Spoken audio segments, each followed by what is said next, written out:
Okay, I'm going to tell you a little bit about my background because it's knowing something about people, you get an idea where they're coming from. Here's my quick story. When I was 25, I worked at a guest ranch as a cook, and everybody who worked there lived on the property. So some of the people who worked there used marijuana recreationally, and that's the first time I tried marijuana when I was 25 years old. And I didn't particularly like it. Now, maybe just what they had in their possession to share that wasn't that good, but for whatever reason I didn't care for it, and so I never used marijuana again until about 2 years ago. I was diagnosed in 1993 with multiple sclerosis, and I have been a guinea pig for the big drug companies ever since. I have taken every kind of prescription drug for MS that you can pretty much think of. Avonex, Copaxone, Tysabri, the new one.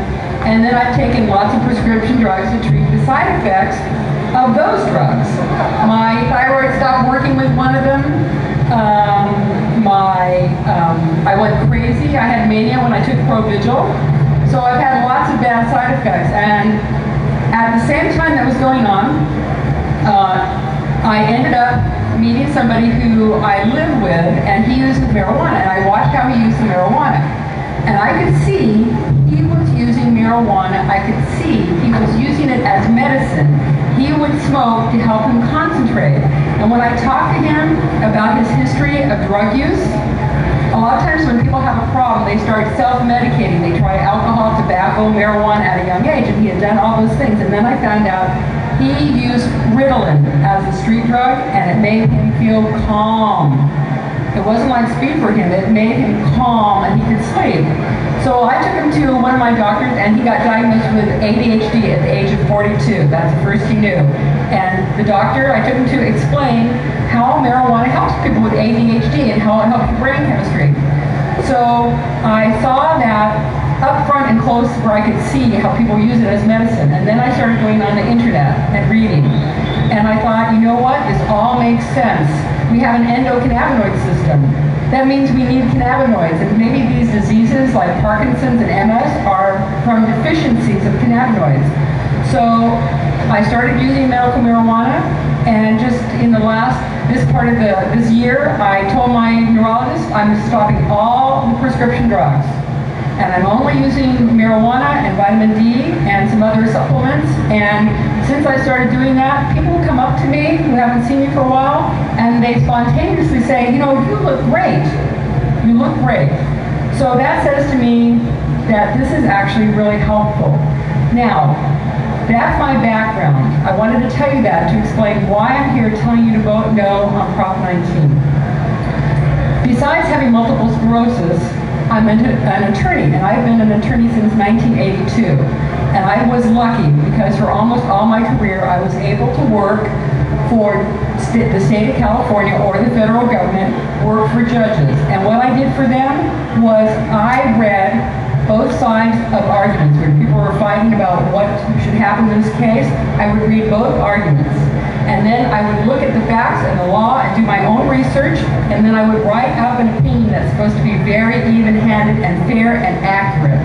And I have boxes of cases I've worked on, criminal cases, civil cases. I've worked on cases that ended up being published, being mentioned in law review articles. So I want to tell you, I'm a really good attorney for doing that kind of work. I can say I am really, really good at this. So when I saw that there was going to be an effort to legalize marijuana, I wanted to work on that. So I signed up in my local area to work on the Yes campaign. But what I would always do before doing anything like that is I would read it. So I got the proposition and I read it very carefully from my point of view as a lawyer.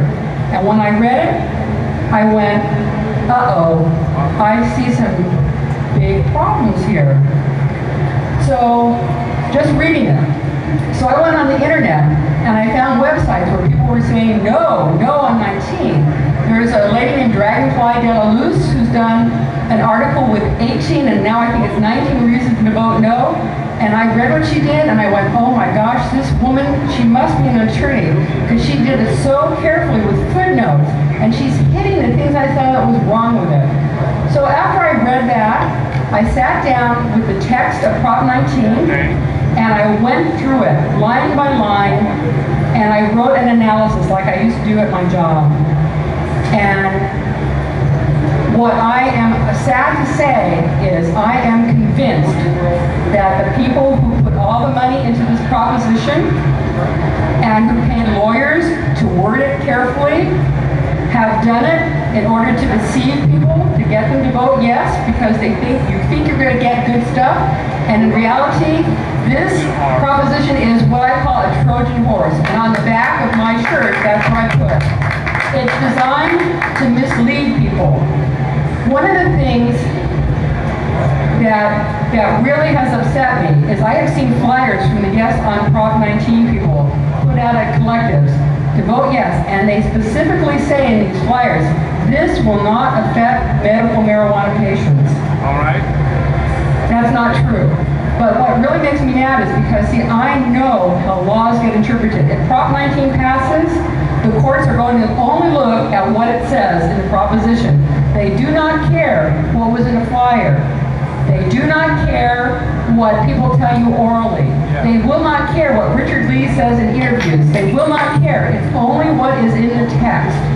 So, let me tell you, posted on the internet, there will be something that I wrote. It's called Letitia. My name's Letitia, L-E-T-I-T-I-A, not a C but a T. Letitia's analysis of Prop 19, and people are posting it. And if you get it, you take the text and read down as I instruct you, and you will see what's wrong. One of the things that's really clear, there is a smoking gun in here that you will see. The text has an area called intent, where the people who put this proposition together tell the court what their intent was. There are two paragraphs. One paragraph says that this law was not intended to change certain laws. It says we don't intend to change any laws that make it illegal to drive under the influence or to give minors, all those things. We don't intend to mess with those laws, not at all. And then the second paragraph says, now, these are the things that we do intend to change, and they list some code sections. Now, these people, remember, they are going around and telling everybody that they do not intend to affect medical marijuana users. If that's really what they meant in that second paragraph, they would have said, we do not intend to affect Health and Safety Code 11362.5. That is the law that protects medical marijuana patients' rights to grow, to use, to cultivate, grow, to distribute. That's what protects your rights. So if they didn't intend to affect that, they would have said so, and they didn't. Now, they do mention that Health and Safety Code section in the body in a very confusing way. It says, notwithstanding this and that. I really recommend, I can't really do it very well orally, you have to be able to read and see what the laws are related to interpretation. The way it's worded is, these guys are really clever. They have worded it so most people, if this passes, recreational users will be able to have an ounce, right? No problem. Medical marijuana patients, guess what? You will be able to possess and consume more because you're sick, so you're going to get to possess and consume more. They didn't affect that. You're going to have as much as you need to treat your illness, but you know what they did?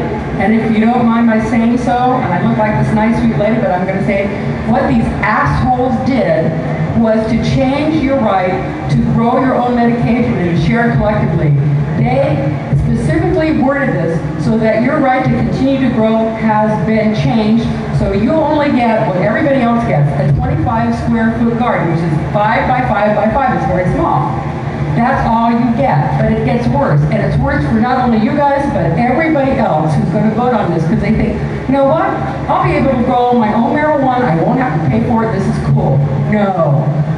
This whole law says it's all about tax, control, and regulate. You look for the word legalize or legalization in the law, that word is nowhere in Prop 19. All they talk about is tax, control, and regulate, and it gives each city the right to tax, control, and regulate sales, distribution, transportation, possession, and cultivation. So under Prop 19, each